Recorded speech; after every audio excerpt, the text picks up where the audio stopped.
So this video is about America's amnesia problem with our own poverty and our own homelessness, our own people that are here, that we have children here in America who are Black, who are Latin, who are Hispanic, who also suffer every day from poverty and from homelessness. We have homeless vets, we have homeless people.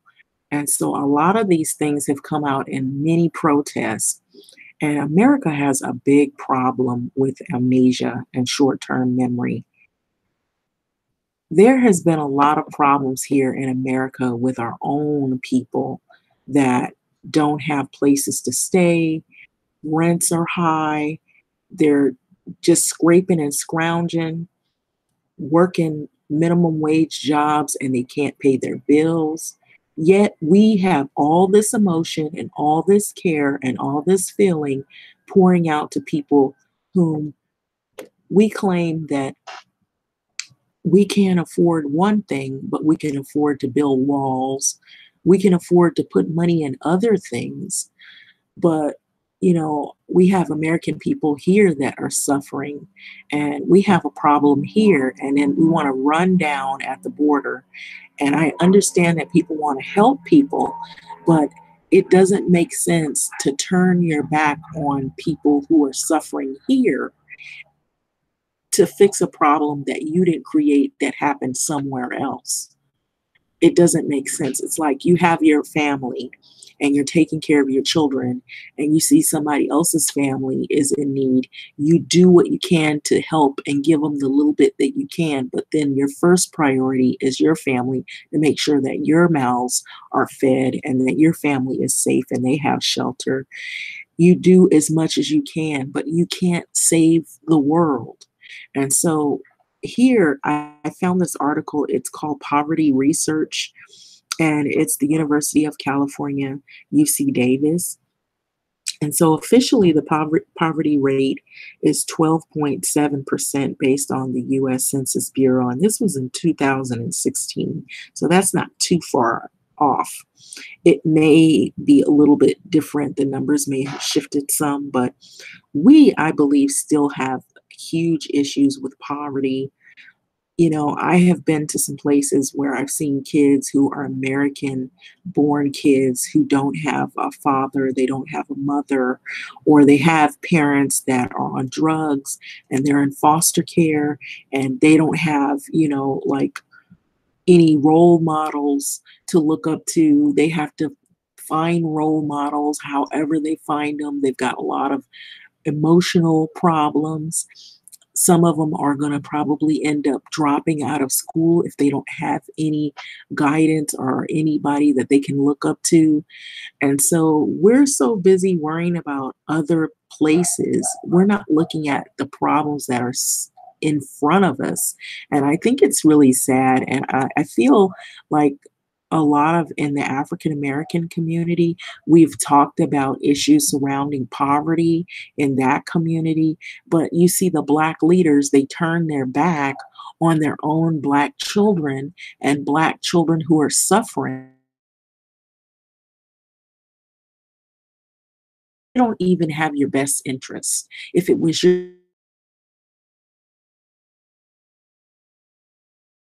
I'm not trying to say to be mean, but I'm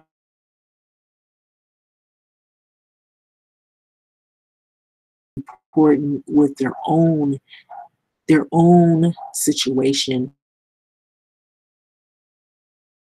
don't even know what they're getting themselves into. And it's sad because people don't really look at the big picture. They get clouded with all of this rhetoric that's back and forth. You have these reporters, they go see one little incident, they take a couple of photos, and they blow the whole thing out of proportion. And then they blame the US for everything. Like the US is always at fault when somebody else's government has failed. And we shouldn't have to take all the responsibility for what another government isn't doing or their failings. And that's what I'm saying. So here it's saying that the year an estimated 43.1 million Americans lived in poverty according to the official measure. And so this was in 016. That's not that far off. And so according to the supplemental poverty measure, the poverty rate was 14.0%. So the official poverty measure was developed in 1960 in conjunction with President Lyndon Johnson War on Poverty. So each September, the U.S. Census Bureau releases an updated of a national poverty rate for the prior year.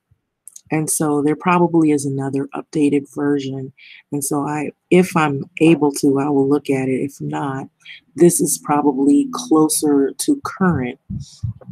And so the survey is sent to the U.S. households so that poverty estimates do not include those who are homeless. You see that? So they probably do this time because there was so much protest about the homeless, trying to find shelter for vets, trying to find shelter and clean up the streets in Santa Ana and some of these local cities here. You have so much poverty, and there are different people who are homeless. It's not just people. They have families, American families that are homeless here. What the hell is going on with America that people don't see this? They have short-term memory. We drop all of our problems that we know is happening here, yet to go run into something else we know nothing of. It doesn't make any sense. It is really crazy. I just don't get it. Why are people like this? I understand having compassion is one thing, but stupidity is a whole nother ball game in and of itself. It's just stupid. It doesn't make any sense. So the official measure today is based on the data from the current population survey annual social and economic supplement. And so the survey is sent to the U.S. households, like it says, so that the poverty estimates do not include those who are homeless. But I believe this time it should.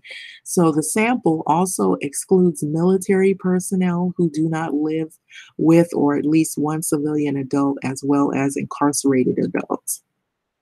While poverty rates, according to the official supplemental measures, fluctuate from year to year, so do incomes relative to the federal poverty level. And so, according to the Census Bureau, 18.5 million people reported deep poverty, which means a household income below 50% of their 2016 poverty threshold.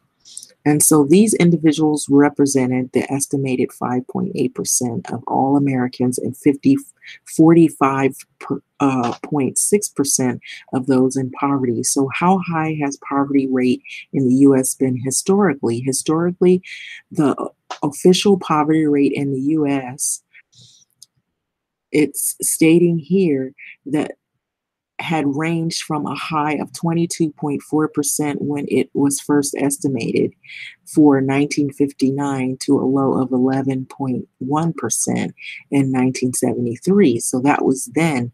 But since its initial rapid decline after 1964 with the launch of a major war on poverty programs, the poverty rate had fluctuated between around 11 to 15%. So U.S. poverty rate from 1959 to 2015. And so here's a graph, and it's showing it official poverty measure. And so it shows below 50, which is federal poverty level. And so in 2015, it's showing a graph here. So you can kind of, it may be faint to see it, but it says individuals also transition in and out of poverty over time. So 1 minute you could be working a job, the next minute you could be out of a job and you're living barely next to nothing, or you're living paycheck to paycheck. That doesn't mean you're doing well. You know, you still could be suffering.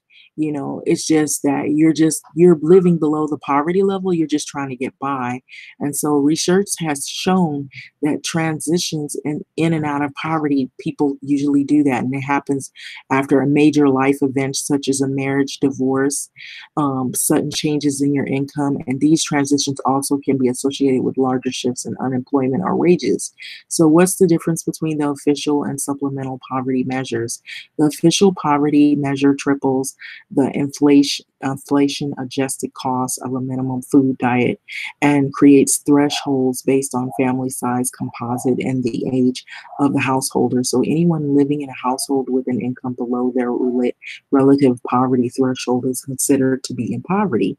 So the U.S. Department of Health and Human Services develops the federal poverty guideline income threshold based on official poverty measure estimates. So these incomes thresholds are used to determine eligibility for federal safety net programs such as the Medicaid and the WIC programs.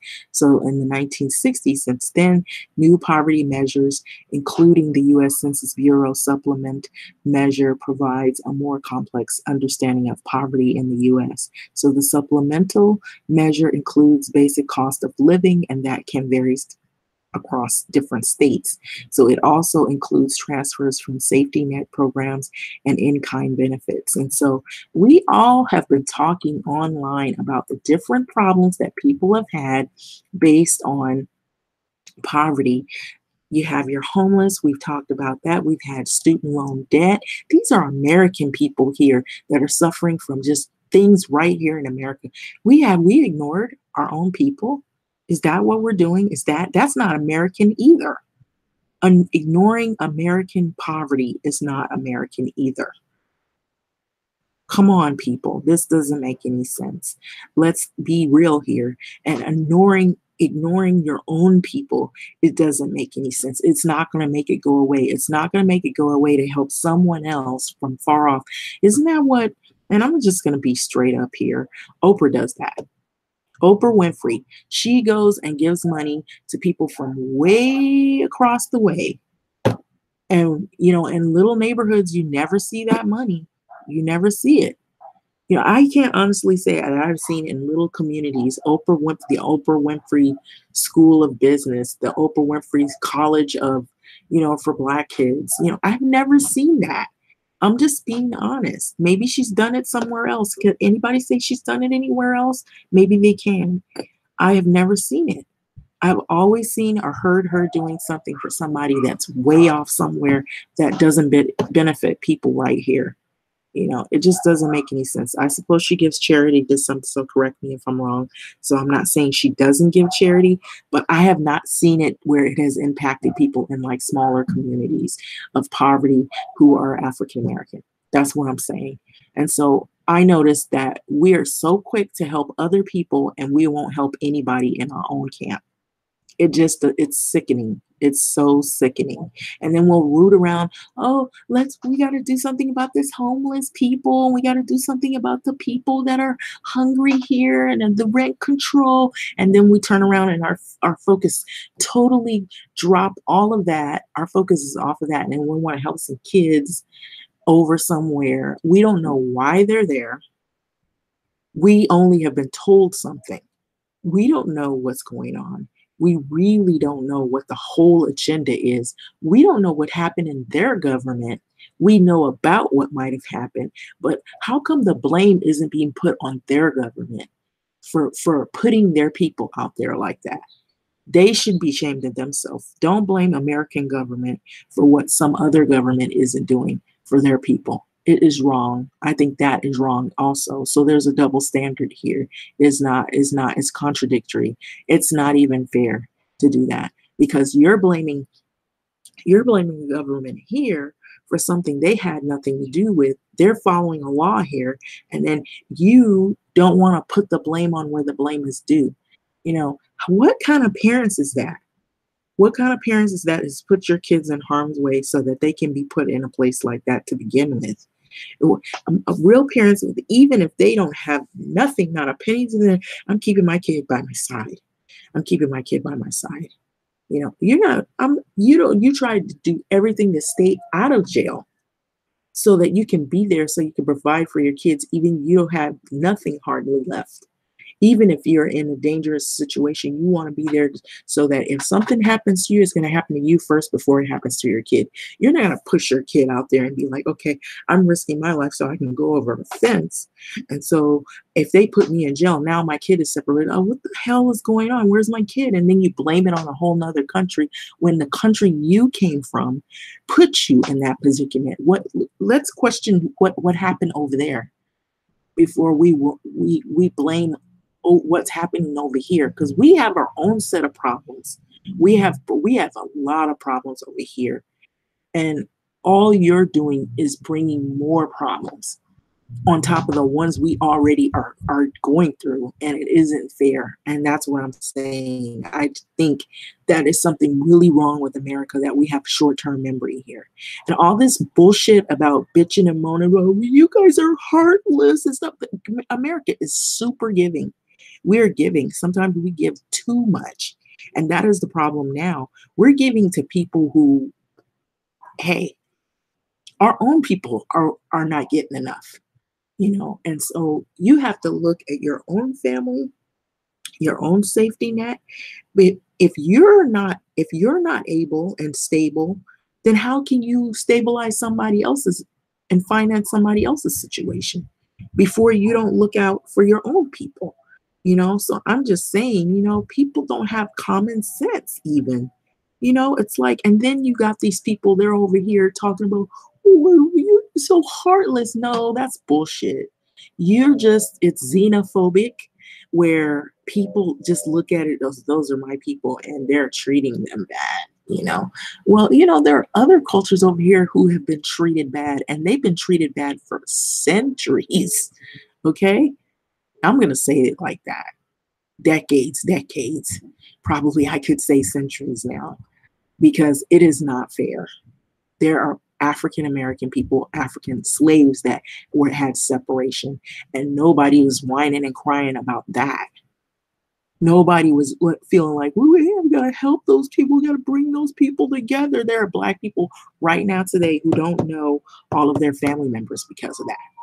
And then if we complain too much about what we don't know, we're called, we're called xenophobic, because we're worrying about, we're trying to figure out, we're trying to trace our roots, or we're trying to embrace our culture and trying to hang on to what little bits and pieces have been torn away from us. And then we're called names because of that. So how does that make that right?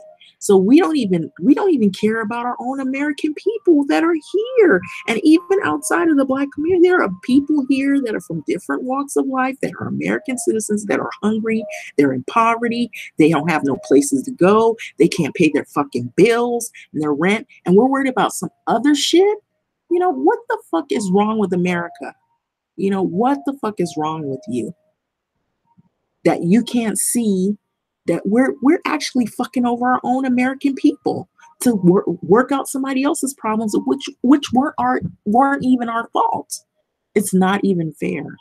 And I'm just saying this, and I know if nobody else says it, I'm gonna say it. And if you don't like what I'm saying, then this ain't the channel for you, because I'm just being honest and I'm being real, because no Black person stands up for themselves and for other Black people, and then for other people that are here in America that don't have shit. And we worry about all these other people and we don't do shit for our own country. So I'm just saying that.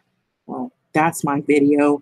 If you don't like it, and probably right now there probably are some nuisances out, but I feel like there's so many protests that came out. Had you not seen the protests for homeless people? Had you not seen the protests for student loan debt? Students, American students right here, are students that come from other countries that get citizenship, that come here legally to get educated. They can't pay their student loan debt. There are American people who are trying to eat food. Their food source might be changed now, because what are they getting, boxes now or whatever? They've changed that. Some people are having to do other little things. They got makeshift tents. Every time I'm driving from work, I see these makeshift tents still on the freeway, on the side of the freeway. These are fucking American people who don't have a fucking place to stay. What the hell is wrong with people? Anyway, with that being said, I'm gonna cut this video off because it is so sad that we don't even have sense enough to look out for our own people, and we're worried about what somebody else is doing. And shame on the Black leaders because you turn your back on your own Black people. Yeah, you do. Some of you act like you care, but then as soon as something happens somewhere else, you got short-term memory. You got amnesia. You are in the sunken place. You're going somewhere else, helping someone else, and your own Black people are starving. Shame on you for that. You don't want to stand up for your own people, and yet you want to go and help all these other people who don't have any interest for the people that look like you. As soon as they get on their feet, they're going to turn their back on you. And if they have an advantage, they're going to wipe you out, wipe you in the dust. And so that is the truth. That is the hard pill truth. So if you don't like it, this ain't the channel for you, because I ain't going to bullshit and tell lies. But there are some other people that feel the same exact way. It's unfair. That's un-American too, to turn your back on American people who are suffering. I have seen kids that are in foster care. They don't have any family members. They are American kids here that are suffering. They have emotional problems. They've been ripped away from their families. They have to be on medication. And here you are, you're running to save people. You don't even know what the hell's going on with that. You don't know how that originated. Like, comment, subscribe, and thanks for listening.